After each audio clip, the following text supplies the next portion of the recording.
ask whether you get a lot of information. I asked whether you can assess a relationship without talking to both parties. I believe you Ask whether you can. get a There lot are of certainly information. limitations I inherent asked in whether that, you... But you certainly can. You talked to Ms. Heard for, what, approximately 30 hours, right? Correct. How long you spent with Mr. Depp? I did not spend any time with Mr. Depp. It was my understanding that he did not sit for a psychological evaluation. Right. In fact, you never met Mr. Depp, have you? I have not. But you purport to be able to assess the relationship between Mr. Depp and Ms. Heard? But I also read Mr. Depp's transcripts of his testimony. I watched his deposition testimony. I reviewed his medical records. I reviewed his text messages. So it's not necessarily totally blind. I did have information, although I'm not making a conclusion about Mr. Depp himself. Is the standard now not necessarily totally blind? I'm not That's how sure. you assess the relationship? If it's not necessarily totally blind, I can assess it? No, we assess as clinical psychologists relationships all the time. That's what we're trained to do. Certainly someone who's been trained in intimate partner violence to understand and look for the dynamics that happen in that relationship. And then when we have external data that supports what the individual is telling us, way before this legal case even came on the scene, that becomes very strong data to support that conclusion. Let's talk about some of that data. Sure. All right? You chose to conduct some collateral interviews, Correct. right? And you interviewed Dr. Bonnie Jacobs. Correct. And you looked at her notes, Correct. and you know that Miss Jacobs, Dr. Jacobs, doesn't know anything about the version of what happened in Australia until Miss Heard had already been sued, correct? I believe she was not in treatment with Dr. Jacobs at the time the Australia incident occurred. So that would be correct. She did reach out to Dr. Connell Cohen about Australia, who she was treating with at that time contemporaneously. All right, I'll ask you about Dr. Cohen. We'll get there. All right. So, you know that Miss Heard stopped seeing Dr. Jacobs in August 2014. That's correct. And she didn't go back until after she got sued, right? I believe that's the date. I'd have to look to make sure, but I believe that you're correct. Yeah. And you said you reviewed you interviewed Dr. Connell Cohen. That's correct. And you also reviewed his deposition testimony. That's correct. And you know that he testified that when he was treating a patient, he assumes the patient is telling the truth, correct? I believe he said something to that effect in his deposition. And If he has no reason to believe otherwise, if there's no other data to believe otherwise, that your patient's not being totally honest with you, then you believe what they're saying. Right. No other data to believe otherwise, but the sole thing that's happening is Miss Heard is talking to Mr. Cohen, or Dr. Cohen.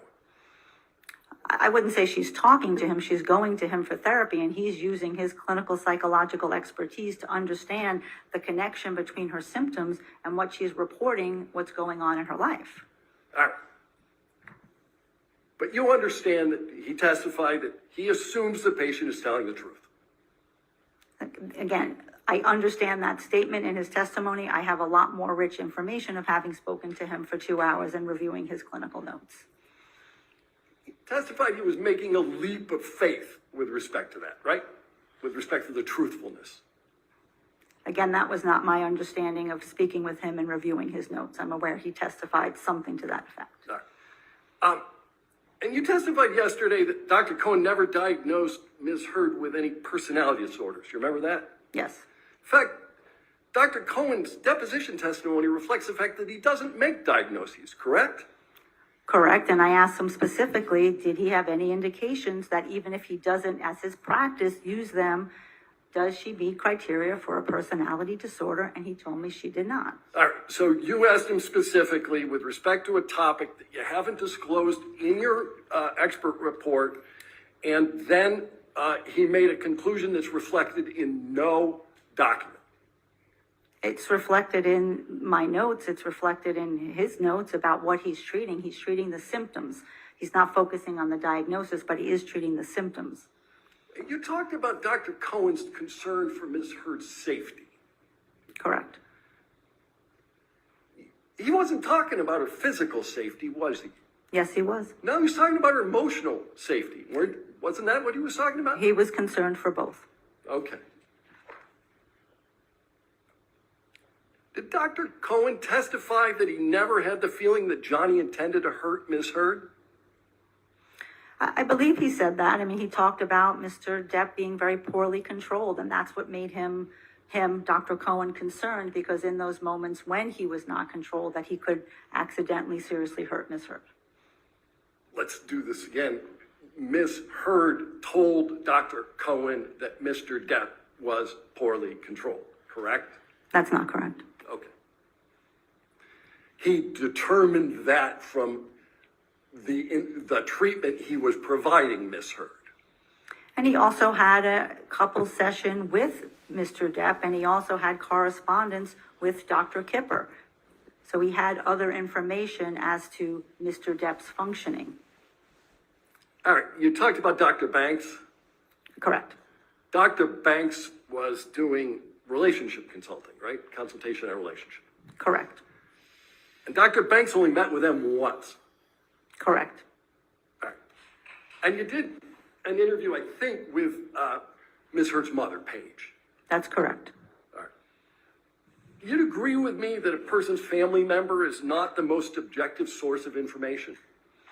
Sometimes you have to certainly control for that the person may be wanting to be protective of their daughter, of course. And you interviewed Ms. Paige Heard after Mr. Depp had already sued Amber Heard. Right. The entirety of my work in this case happened obviously after the lawsuit. Did you review, in that context, any of Paige Heard's text messages with Mr. Depp? I'm not sure if I saw them with Mr. Depp. I do believe I saw some with Ms. Heard. I mean, Miss Paige Heard, Amber Heard's mother, did talk to me about her relationship with Mr. Depp. And she told you that she loved Johnny even after Amber alleged abuse, correct? She did. All right. Now, you testified that you approach a forensic evaluation with, I think you said it again today, a healthy degree of skepticism. Correct. All right. This skepticism didn't cause you to conduct interviews with, for instance, Laurel Anderson. Right, I did not speak to Dr. Laurel Anderson. And you chose not to speak to Dr. Laurel Anderson because you disagreed with Dr. Laurel Anderson? That's not correct. All right. What did Dr. Laurel Anderson do on behalf of Ms. Heard and Mr. Depp? She was a couples therapist that they sought. They had 4 couples sessions. As I stated yesterday, one of them in which Mr. Depp stormed out of. She did have a long, I guess, evaluation or interview with Mr. Depp individually and with Ms. Heard individually. And then she saw them intermittently after the May 21st, 2016 incident, and when they were filing for divorce. So you didn't interview Laurel Anderson, but you know what she did? How'd you figure that out? Because we had her redacted notes and her deposition. All right. And you understood from her deposition that Dr. Anderson didn't believe Ms. Heard to be a victim of spousal abuse? I believe those were her words, yes. And you also understood from her deposition that Mr. Depp had not had a very long history of being violent with any of his wife or women. That she said that as well. Yeah. But that's something about Ms. Heard significantly triggered him. She talked about that as well. And Dr. Anderson thought that Mr. Depp had been, her words, well controlled, I think for almost 20 or 30 years, correct? Up until this point, I believe she said. Right. I know that you testified that you reviewed medical records. Yes, All right. So, you know Miss Heard had a personal nurse, correct, Erin Filati. correct. You didn't interview Miss Filati either. I did not. You know she spent time with Miss Heard on a regular basis during her relationship with Mr. Depp. Correct, I had her clinical notes that I reviewed. Right. And you reviewed her deposition testimony, Correct, some of which the jury's heard, right? I believe so. Yeah. And you reviewed the nursing notes. Yes, So you know that Ms. Heard admitted to a history of eating disorders to Ms. Filati, correct? I know that's in the notes. That's nowhere else in any other record, so I'm not sure where that came from. But you relied on everybody else's notes. And there are some things that I disagreed with, like I disagree with Dr. Laurel Anderson about it being mutual abuse. Right. So the stuff you disagree with, you disregard, and the rest you keep, correct? That's not correct. But that's what you did. That's not correct. All right. You know that Ms. Filati saw Ms. Heard immediately after she returned from Australia. I'd have to look at the notes again to be sure, but I know she did see her when she came back from Australia. That's correct. Did Ms. Filati document any injuries to Ms. Heard in her notes? I did not see that in the record. Okay, so you looked at her notes, and there's no injury to Ms. Heard documented in her nurse's notes following her return from Australia. Correct. Okay. You talked about this concept, which you then defined, lethality. And you testified there are certain factors of their present relationship where a woman ends up murdered by her partner. Correct. And that's one of the ways you look as to whether a woman is in a very dangerous situation. Correct.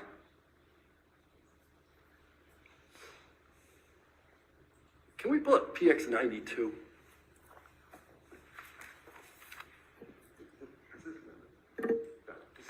So It's an evidence. public to the Yeah, jury. it will be published.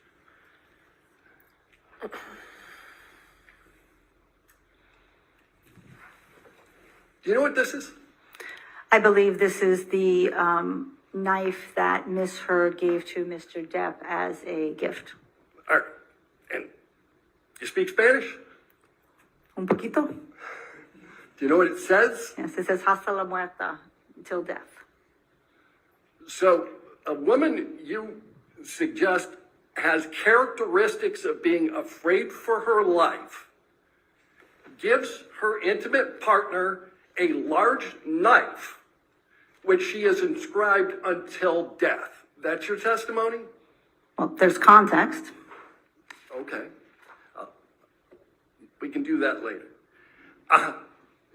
So we talked about, you talked a little bit about Mr. Depp purporting to demonstrate jealousy with Ms. Heard. Do you recall that? Yes, I do. And you specifically talked about Mr. Depp displaying jealousy regarding the actor James Franco. Correct. Yeah.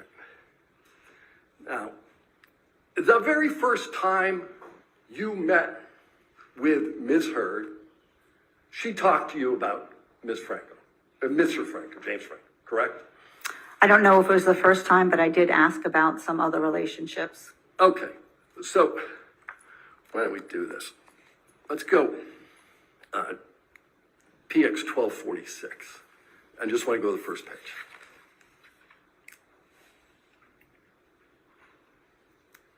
All right. So, do you recognize the document that's in front of you? Yes. All right. And what I would like to do, what is it? It's a top sheet of a background information questionnaire that I use to help guide the evaluation. Okay. So, now, who filled it out? I filled it out, Whose form is it? my form. All right. I'm going to move just the first page into evidence because we're going to talk about other portions of it later. Could you back us so she can see the whole first page? Any objection? Okay. We will admit the whole thing in evidence. You want the whole thing in evidence? Sure. I have no objection whatsoever. All right, 1246 in evidence in full. Okay. Are there any identifiers that need, or we're just going? Yeah, I'm sure there's going to be some. All right. Probably. Okay, so you owe me a redacted one, correct? Don't know what the nature of the redactions are going to be, but Okay, well, you can Oh, discuss it. We'll work with Okay, you on that. thank you. But I'm All right. Positive there's identifiers in there. all right. 1246 has been moved into evidence. Can we blow up the bottom right-hand corner? All right, you want to publish to the jury? Yeah, let's publish it to the jury. I'm not comfortable publishing to the jury if there's identifiers. I don't, Yeah, I'm happy to do it at a break to make sure those. Or we can, why don't you, I don't see anything on the first if page. you want to look at that, any objection to that? Well, that's what they're going to show. That's what we're going to show. All right, publish then. All right. All right, so this is the bottom corner, your notes. And it's under the section of your notes that's entitled Intimate Relationships. Correct. Right. And one of the notes here on the right, it says JF, that's James Franco, right? Correct. Got close but really wanted to be with Johnny. Well, it says JF friends. They were friends. All right. Said friends, but you put him under intimate relationship. Well, there's a line there because I was asking specifically about other things that were allegations in this matter. There's a line there because you did not believe that they should go under intimate relationships, but it's on your form? She wasn't telling me that this was an intimate relationship. I queried as to what's going on with James Franco because that was something that was raised in this case. And there's a note for December 2015. When they became more friends, more friendly. Right. And that was a period of time in which Ms. Heard was married to Mr. Depp, correct? Correct. So she became close with Mr. Franco in December 2015, and at least you put it under intimate relationships. With a line differentiating another part of this document. Okay. Did you provide another header, like a header that says friends? No. No. Well, let's look at the next one. The next one says, I think it says Elon. Correct. It's Elon Musk, right? Correct. All right. May 2016. Correct. Met him at Met Ball. Correct. That's a big fancy party in New York, right? Yes, it is. All right. And she says she dated him after Johnny. Correct. She met Elon Musk in May 2016 when she filed the TRO. The last answer was May 21st. I believe it was May 26th, 27th. I'm correct. When did she start dating Elon Musk? Sometime after that. All right. Sometime after the TRO? I believe so, yes. Okay.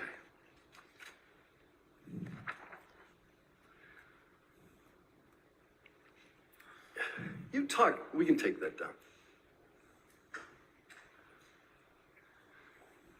You talked quite a lot yesterday about this concept of reactive violence. Yes. Yeah.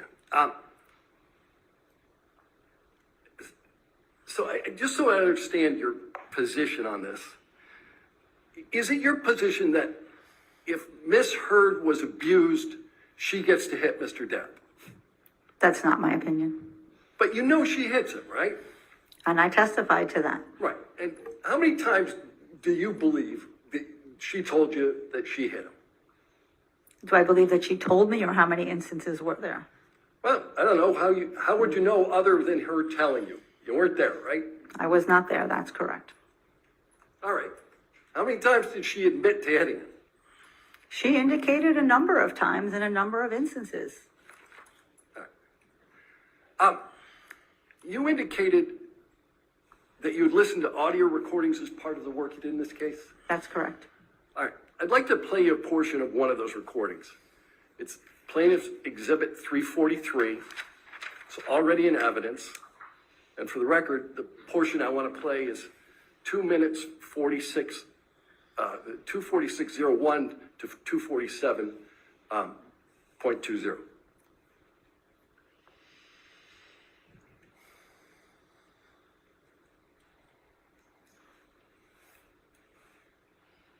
I said to Travis, I said to you, hey, tell Travis what just happened. Oh, you told me to do it.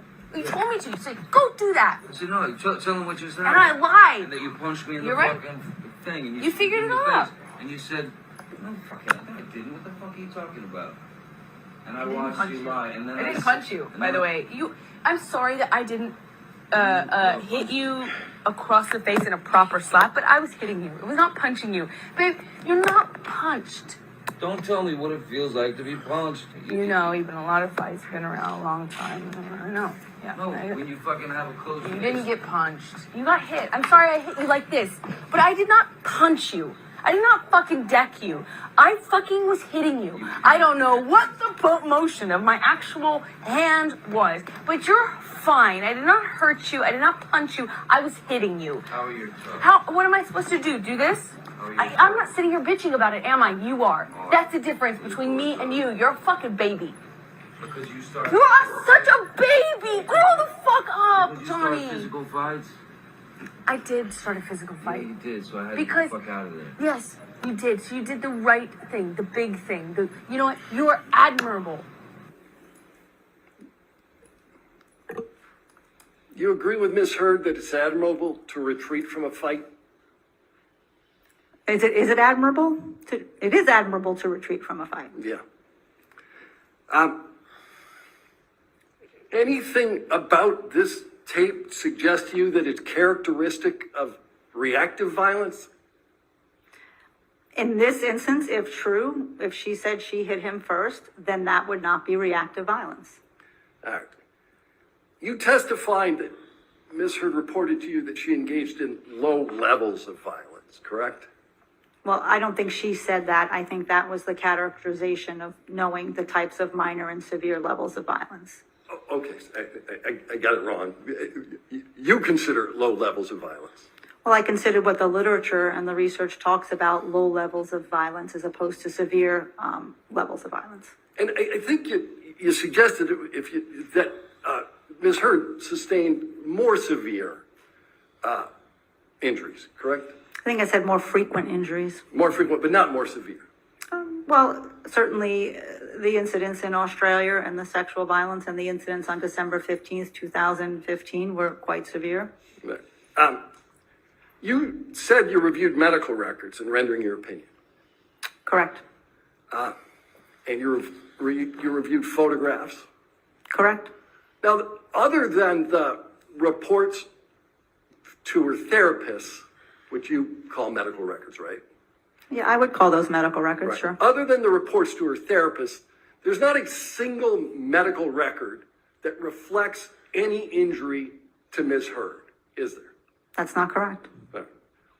There is not other than what doctor reflected injuries to Ms. Hurd? The note by Erin Borum, her married name, Falat, I'm not recalling her married name, indicated that she was headbutted by Mr. Depp and that she went for a concussion check and she had a busted lip and then she went to Dr. Kipper's office in order to get checked. What? And there's a medical record other than that note that reflects it? There's a note that she showed up at Dr. Kipper's office. There's a note in the But there's similar nothing 2 from days Dr. that Kipper, Dr. is there? Laurel Anderson saw the 2 bruises from that same incident as well. All right. You reviewed photographs. Yes. All right. I'd like to put up PX 144. It's been published to the jury briefly. I'm going to keep it up very briefly.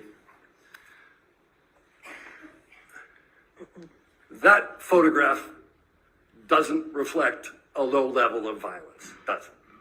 Well, that reflects a severe injury, I would agree. Yeah. Why don't we go to PX 145?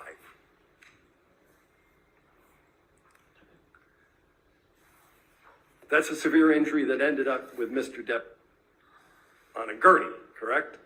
That is a severe injury, correct? There.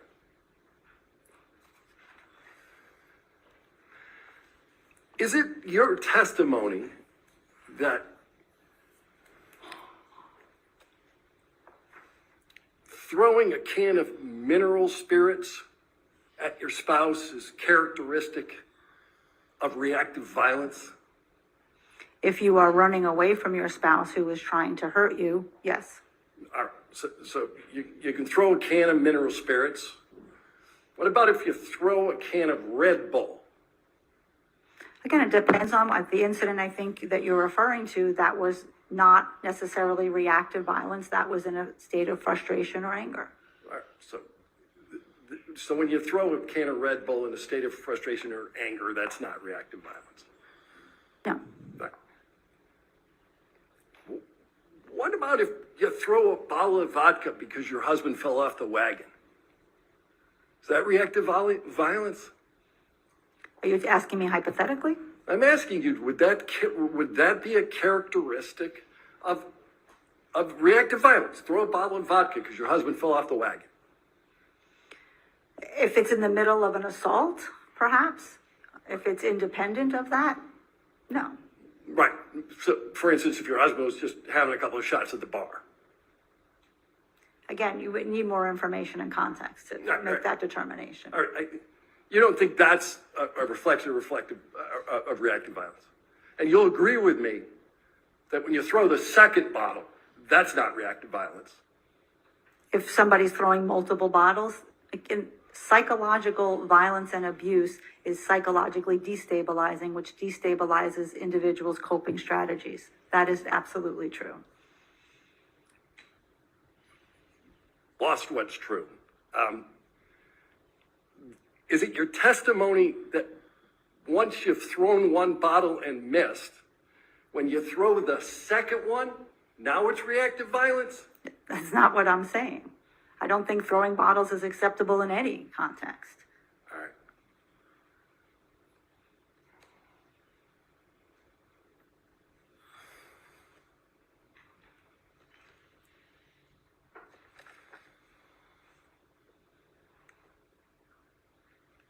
All right. I'm going to ask you about some of the testing that you did.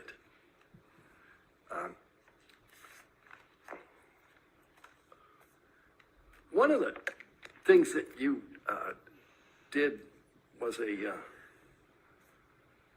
form looked like called a CTS2 relationship behaviors form. The conflict tactics scale, correct. So CTS2 stands for conflict tactics scale. That's correct.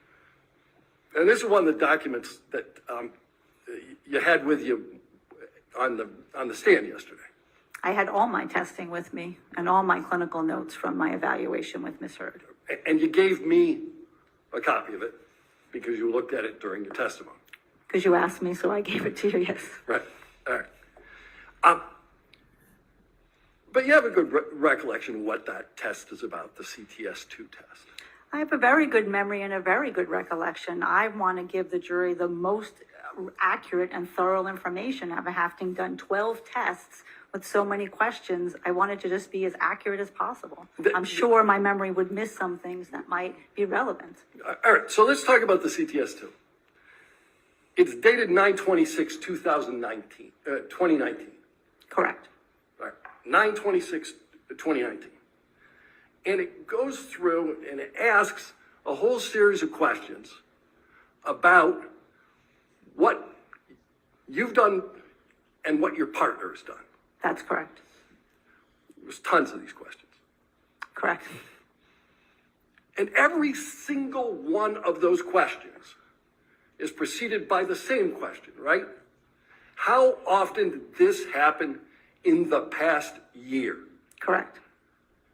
You knew that as of 9/26/2019, not a single one of the things that Ms. Hurd identified happened to her in the last year. Correct. Right. She was oriented to a different time frame to get a checklist of those behaviors. And one of the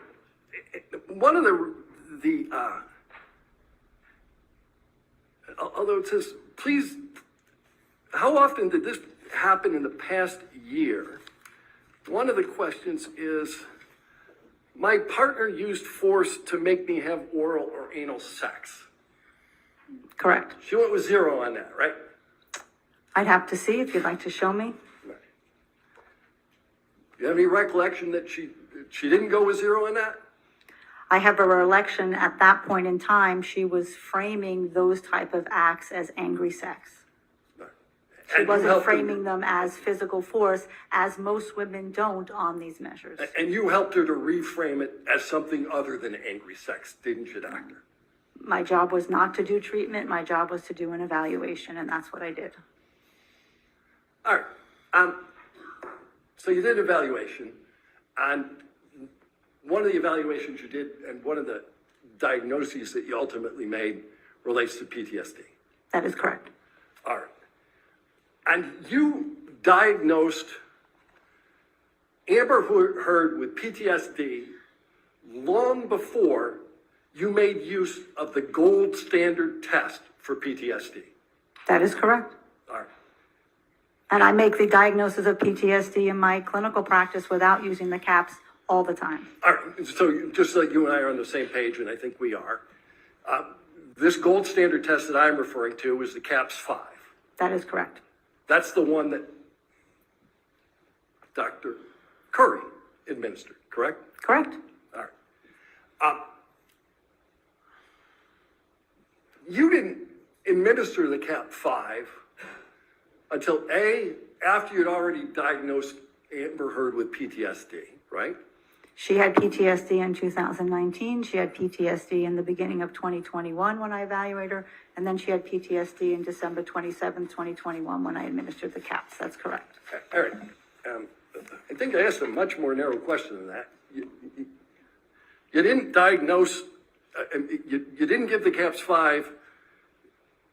Hold on, I'm going to strike that question altogether and start it again. You had already diagnosed her with PTSD before you did the gold standard, correct? Before I administered the CAPS-5, there was enough data in the psychological testing and my clinical evaluation to establish that she met criteria for PTSD. That is correct.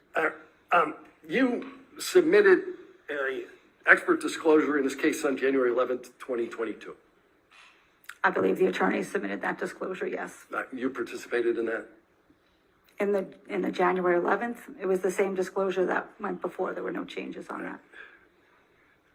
Did you reference the CAPS-5 in that at all? I don't believe I gave the results of the CAPS-5 to the attorneys at that point. All right. You met with, I got dates here. This time I'm using the cheat sheet. All right. You met with Amber Heard on September 26, 2019. I would love to have my cheat sheet, but I'll take your word for it. I'll share. Thank you.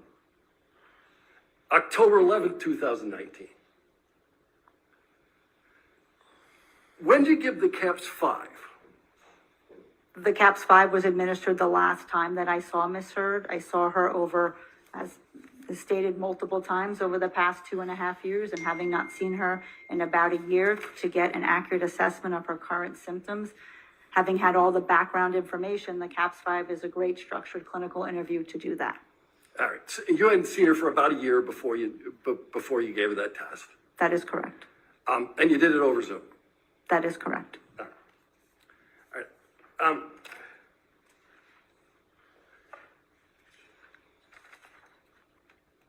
Why don't we pull up PX 1247?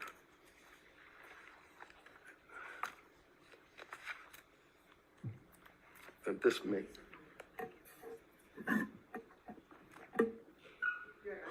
is a new one, so we don't have it, I just need to know. I'll get you. Sure.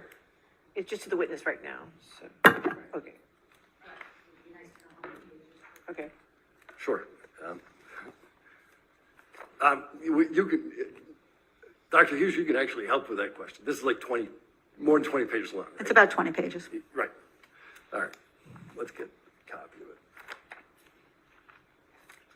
it. This is a series of questions that you use to test for PTSD. Correct. And you recognize the first page. This is the first page that you filled out. That's your handwriting. That's correct.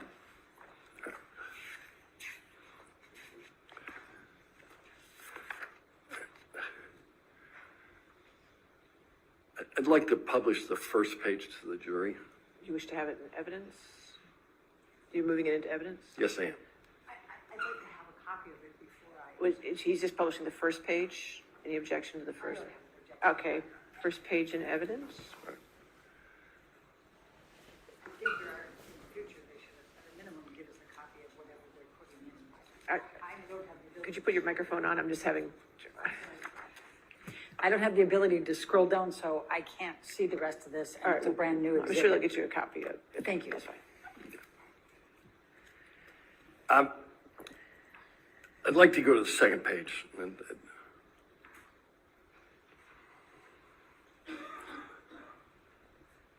Can we put up the second page? Are you putting the second page into evidence? Not yet. Then I can't put it up. Oh, I'm sorry. I'd like the witness to see the second. The witness can see the second page. Thank you. This is the second page. This is instructions on how you do it. Correct. All right. And then we'll go to the third page. Let's let the witness see the third page.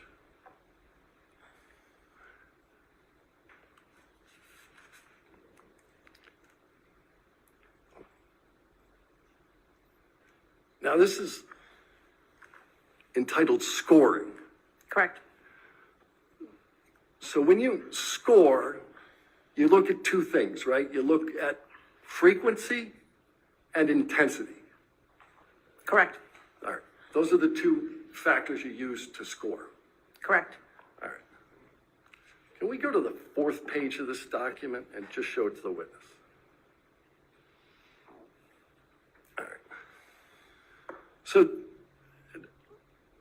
Dr. Hughes, this is the first page of the CAPS B where, other than the identifying information, where there's any input into the document, correct? The CAPS 5, you said the CAPS B? Yeah, I Okay, misspoke. yes. This is the criterion A, which means that in order to, as I said yesterday, to obtain a diagnosis of PTSD, you have to have sustained a very specific traumatic event. That's the first B to get through the door. All right. So,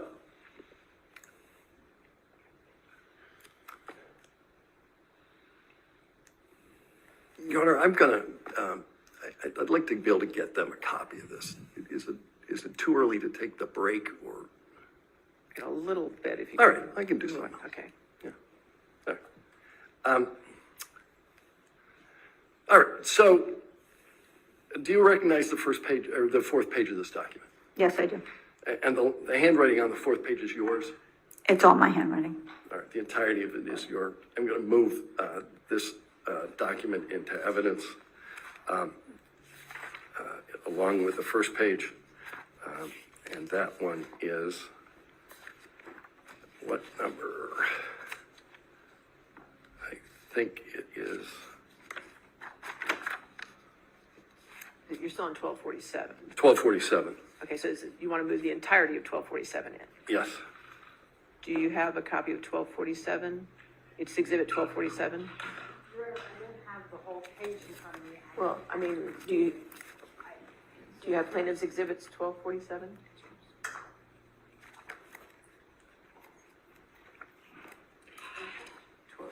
Plaintiff's 1247. I don't have it either. Oh, it's defendants 1435. 1435. Defendants 1435. I'll try to go as quickly as possible. Take your time.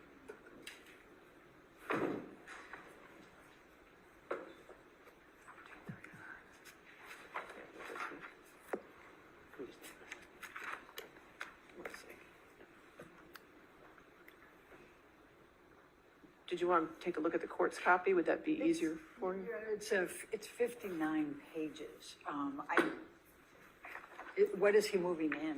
I mean, I don't think. I we think can he's do a moving partial. in, are you moving the entire document in? Yeah, I'm gonna move the entire document in evidence. I don't think I have an objection to that. No objection? No Did you want to take a look at the court's copy, or you're good? Yeah, I would, thank you. My apologies. I'm sorry. Thank you, Jamie.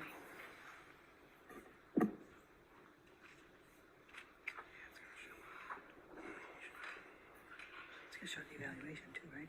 No objection, no. All right, so even though I pulled it from defendants 1435, we want to make this 1247 plaintiffs, correct? Yes, Your Honor. Thank you. Okay, Does your other one back? I kind of need it. All right, thank you. We'll just change the number on it. All right. All right. So it's 1247, I say, okay, 1247 in evidence, plaintiffs 1247 in evidence, and now it can be published to the jury. Thank you. Why don't we publish the fourth page where we're talking about? All right. So what this references is the event you said was the worst, and what you have filled in here is 3 words. IPV by Johnny, right? Correct. All right. And then what happened is the next box, and you've not written a single thing in the box, right? Because I've already spent 20 some odd hours with Ms. Hurd, I know what goes in that box. If you So- look at the top, it says administer the life of check checklist or another structured trauma screen. That screen had already been conducted. Right, but there's a box on the gold standard test that asks what happened, and it says, how old were you? How were you involved? Who else was involved? Was anyone seriously injured or killed? Was anyone in life danger? And none of that information you provide in your analysis on the CAPS 5. Your Honor, I hesitate to object, but that's very compound. It is. Okay, I'll sustain the objection if you want to rephrase. We can do it Okay, the slow way. The first question is, how old were you? All of the information that would go in that box is contained in my 80-plus clinical notes of my evaluation of Ms. Hurd up until this point. It would have been incredibly redundant to do that again here.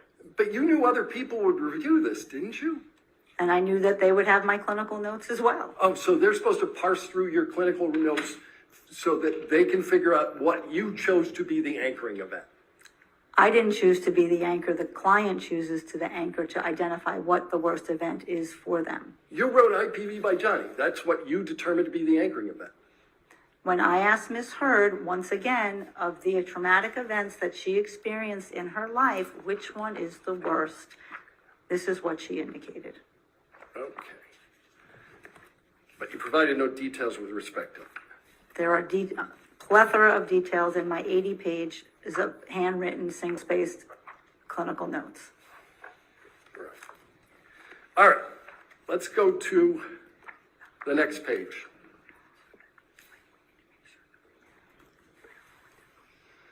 All right.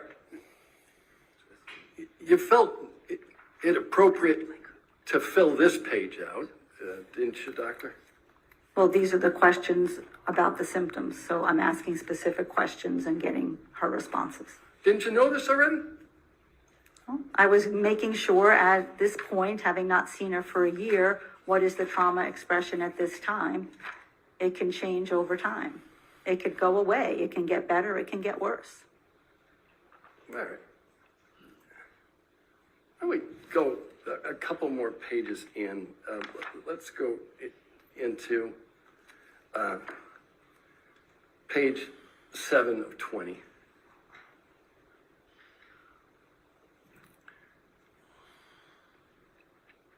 Now, there are a couple of boxes that you filled in on this.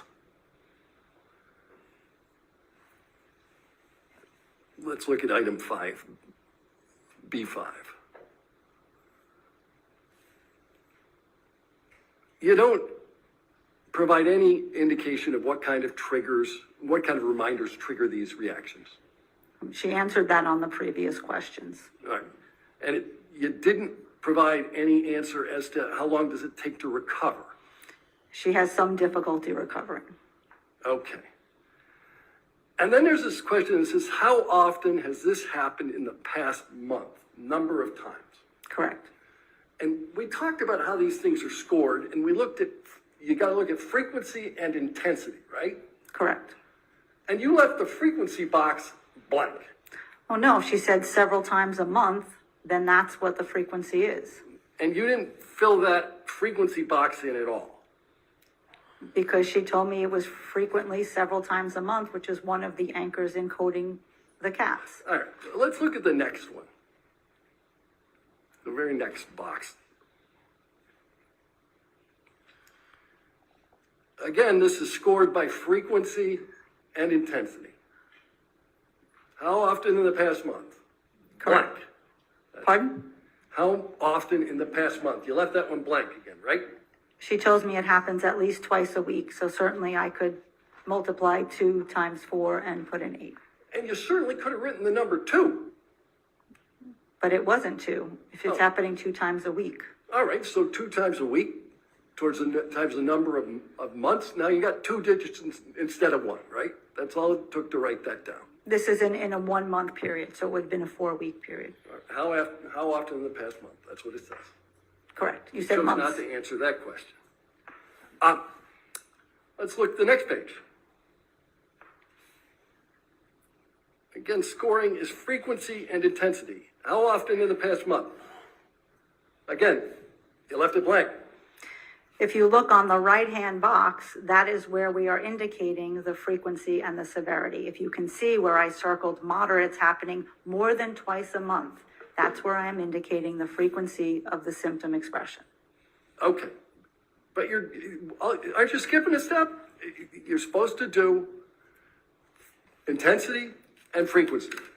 And when somebody says it's happening more than twice a month, that is a frequency indicator. All right. Let's go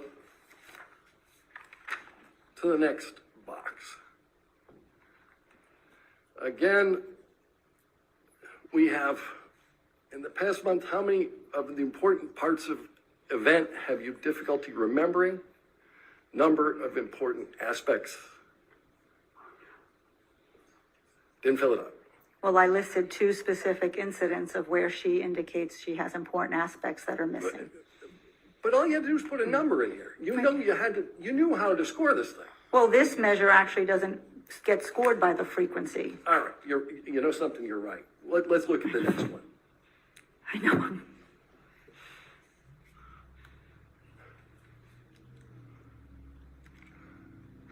The next one gets scored by the frequency. That's blank, right? Well, I did not code it as a PTSD symptom. Okay, let's go to the next one.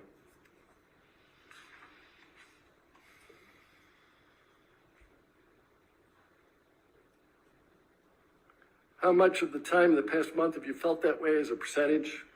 Right? So as you can see, I circled 20 to 30% of the time. Right.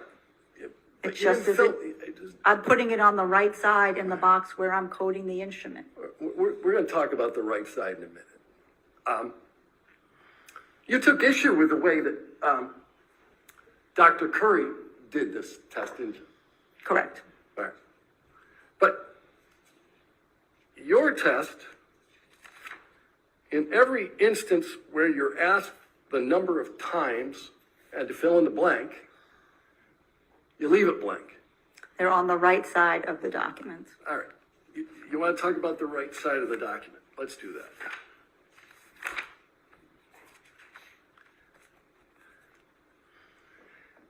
After you did the CAPS 5 for the anchoring, the 3-word anchoring event, IPV by Johnny, you went back through again and said, maybe I should consider childhood trauma as well, right?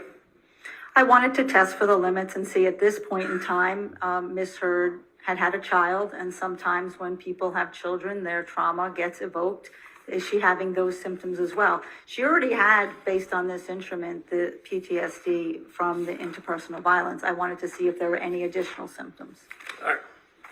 And you knew that she had had severe child abuse as a young person. That is correct. She grew up in a home full of heroin addicts, right? Opiate abuse, yes. Yeah. And there was IPV between her parents. Correct. All right. And so you wanted to make sure that there wasn't some impact with this childhood trauma in the diagnosis of PTSD. Yes. Right. And so you decided to give her the test again. Well, I didn't give it again. What's called testing the limits. I went back to some of the questions where she answered in the affirmative and said, and is this also happening vis-a-vis your childhood abuse? Are you also having intrusive thoughts and feelings about childhood? Are you avoiding thinking about things about childhood? Is that happening for you now as well? All right. So there are a series of notations on the right-hand side. Let's go to page 5 of 20 in the test. All right.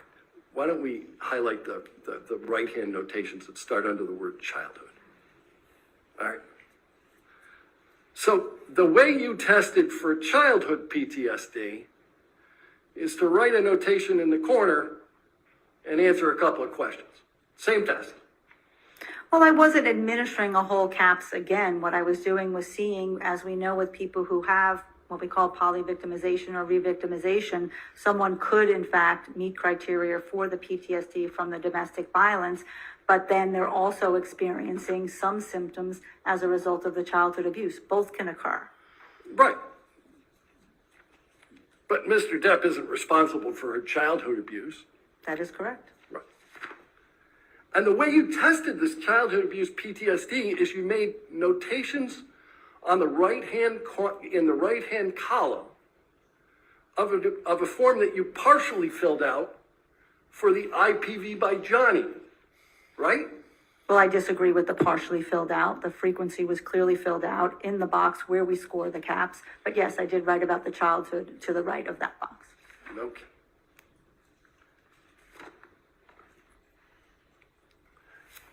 And that is the appropriate way that the gold standard test for PTSD for childhood trauma should be administered. If there were any affirmatives and I needed to go further, I could have administered another CAPS 5. There were not. I did not need to do that. Okay. So you chose not to do a second CAPS 5, although you knew that she had suffered from severe childhood trauma. No, because she wasn't suffering symptoms at that point in time, PTSD symptoms from the childhood trauma. All right.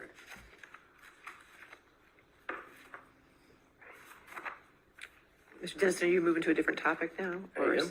Okay, all right, this might be a great time to take our morning break then. All right, ladies and gentlemen, we'll take our 15-minute break. Please do not discuss this case with anybody. Don't do any outside research, okay? Thank you.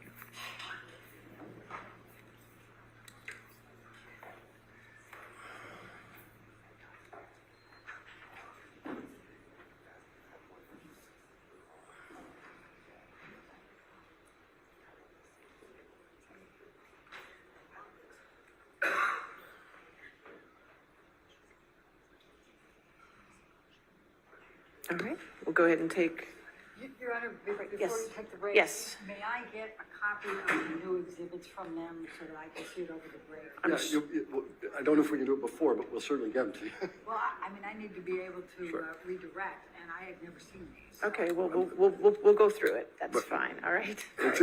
Although it's in your exhibit list. So that's Well, fine. if it's in my exhibit list, if they just tell me. We tell you the that's exhibit fine. numbers, that's fine. We'll work through it, okay? Let's take a recess to 11:40 then, okay? Thank you, All Your right, Honor. back at 11:40.